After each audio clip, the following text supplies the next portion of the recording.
आज सुबह जो 7 बजे से जनता कर्फ्यू की जो शुरुआत हुई थी, आप अंदाज़ा लगा सकते हैं कि हम सिवान के बबुनिया मोड़ पे खड़े हैं। जो यहाँ से गुजरना इतना मुश्किल होता था कि यहाँ का ट्रैफिक इतना जाम रहता है सुबह 5 बजे से लेकर के रात को 10 बजे तक। लेकिन आज बिल्कुल आप देख सकते हैं हमारे कैमरे की नज़र से कि ये सन्नाटा कैसा सन्नाटा है। ये ऐसा लग रहा है कि ये जनता कर्फ्यू नहीं, ये प्रशासनिक कर्फ्यू है। लेकिन आज भारत की जनता ने ये साबित कर दिया है कि वो प्रधानमंत्री के इरादे और इस कोरोना जैसी महामारी से लड़ने के लिए पूरी तरह से तैयार है। और देखिए कि किस तरह से ये सिवान की सड़कें हैं, मुख्य सड़क है, बबुनिया रोड की सड़क है, जिसे राजेंद्र पथ भी कहा जाता है। और ये सीधा ये इलाका जो या इस सड़क से जो निकलता है, ये रास्ता सिवान रेलवे स्टेशन की तरफ जाता है। अपनी वीरानगी की कहानी खुद ये कह रहा है। आप देख सकते हैं कि कुछ बहुत ज़रूरी जो लोग हैं, जिनको बहुत ज़रूरी काम है, वो आज कोई सवारी भी नहीं है। हम इनसे भी बात करेंगे कि आज जनता कर्फ्यू लगा हुआ है, ऐसी क्या परिस्थिति आ गई कि आप लोग रोड पे दिखाई दे रहे हैं? क्या अगर कोरोना वायरस चल रही है, कुछ इमरजेंसी है, इसलिए जाना पड़ा है। अच्छा, कहाँ जाना है आपको? हमको तो जाना पड़ा है गोरखपुर। गोरखपुर जाना है। कहाँ के रहने वाले हैं? मैं तो सीवान जिला का। क्या मजबूरी है आज? बहुत, चूँकि ये तो पहले से बताया गया था कि आज कर्फ्यू है, जनता कर्फ्यू है, इस महामारी से बचने के लिए एक दिन के लिए अपने को घर में रखना। क्योंकि छोट बच्चा है, अभी 4 दिन का हुआ है। अच्छा अच्छा अच्छा। उनको दूध लेकर जाना पड़ा है मुझको, इसलिए मुझे मजबूरी पड़ गया, इसलिए हमको जाना पड़ा है गोरखपुर। नाम बताइए अपना। हमारा नाम पड़ता है अमरजीत कुमार सिंह। कहाँ के रहने वाले? मैरवा का। तो मैरवा से कैसे आए? मैं यहाँ पर अस्पताल में रखे हैं। अच्छा अच्छा। मिताली अस्पताल में भर्ती अभी है। बच्चा का तबीयत खराब है तो गोरखपुर भर्ती वहाँ पर है। वो उनकी मम्मी यहाँ पर खड़ी है, तो हमको उसको उन वालों दूध लेकर जाना पड़ेगा गोरखपुर।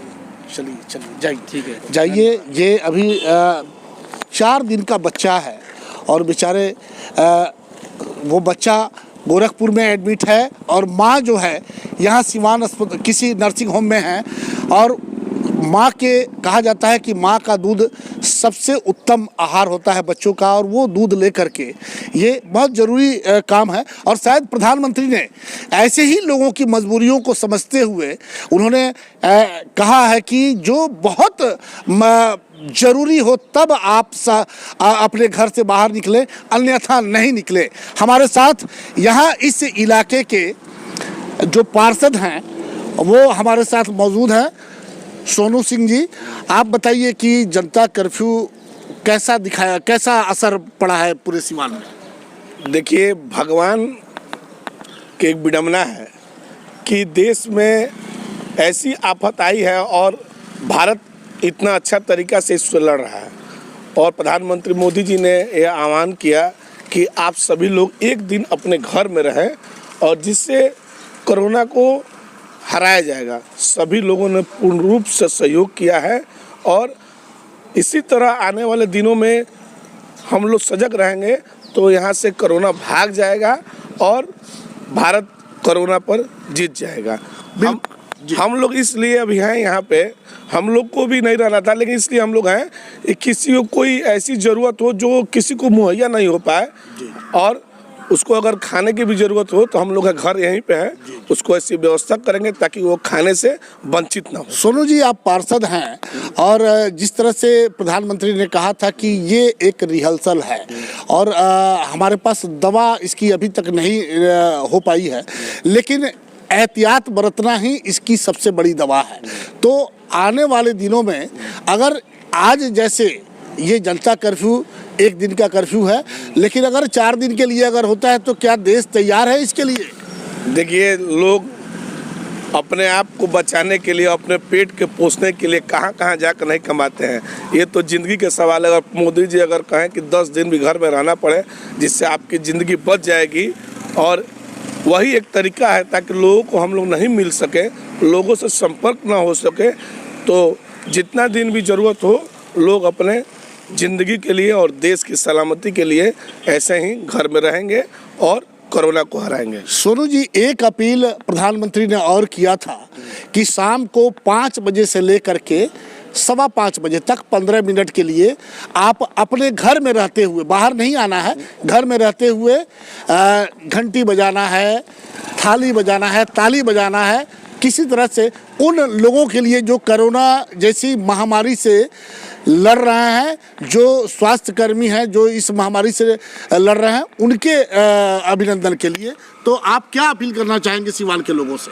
सिवान के लोगों से हम ये अपील करेंगे कि सब 5 बजे तो आप लोग अपने नीचे नहीं उतरना, अपने बालकनी में, अपने छत पर ज़रूर ताली और थाली, चाहे घंटी हो, चाहे आप जिस धर्म से हो उस धर्म का कोई भी ऐसा मंत्र हो उसको गाकर, और सभी लोगों का, जैसे लोग जो अपने ज़िंदगी से लड़कर हमारे बीच हम लोग का सहयोग कर रहे हैं, उनके लिए 5 मिनट ज़रूर टाइम दें।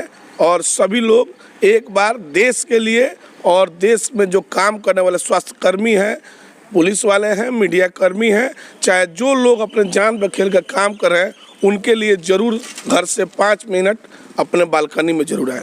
चलिए, आपने देखा कि सोनू सिंह जी जो यहाँ के पार्षद हैं, उनसे बातचीत हुई। उन्होंने भी अपील किया सीवान के लोगों से कि अगर इस ज़िंदगी के लिए एक दिन क्या, अगर 10 दिन की भी ज़रूरत पड़ी कर्फ्यू मैंने ये बैक डाउन करने के लिए, तो उसके लिए पूरा देश तैयार है।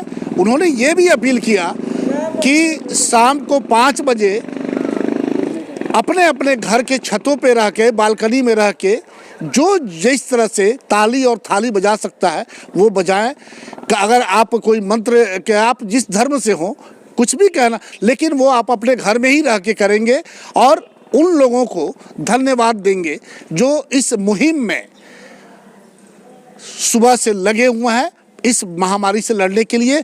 सोनू जी यहाँ के पार्षद हैं, ये भी अपने घर में थे। एक बार कैमरा हम उनके तरफ करवाना चाहेंगे कि देखिए कि वो अपने घर में थे, हमने उनको यहाँ पे बुलाया है और वो जिस हालत में अपने घर में थे उसी हालत में हमारे पास पहुँचे अपनी बात को रखने के लिए। मैं अपने चैनल के माध्यम से उन पुलिस कर्मियों को भी जो इस महामारी में आज भी, वो आप देख सकते हैं कि किस तरह से ड्यूटी पे तैनात हैं। ये ट्रैफिक पुलिस के जवान हैं लोग।